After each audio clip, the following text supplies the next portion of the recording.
fed you my left kidney that I could start a new secret channel, post the same videos, fake every result because why not, and get monetized in no time, which would further prove my point.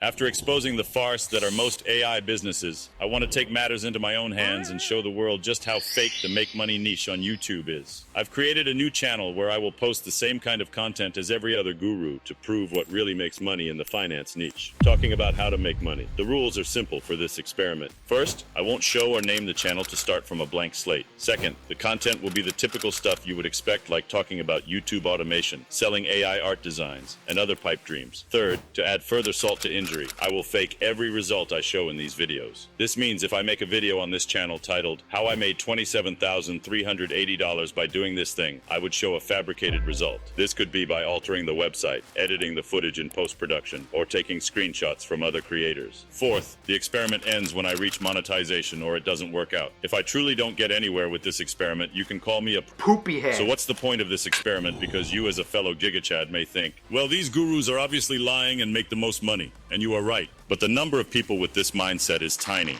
The videos of financial gurus get hundreds of thousands or even millions of views. We need to stop this and get more and more entrepreneurs on our side to go after real ways to make money. I don't do this normally, but if you want to help me out with this and spread my message, please signal to the almighty YouTube algorithm that this is a video worth watching. Subscribe, comment, like, watch this video multiple times, share it, comment again. Help a homie out, and I promise it will be worth it. There are going to be fewer uploads on this channel for a while because I now have 3 channels to handle alone, but I will do my best to pump out quality content. Until then, I can recommend you the video I talked about at the beginning if you haven't seen it already. It's the best video I've produced up until this point.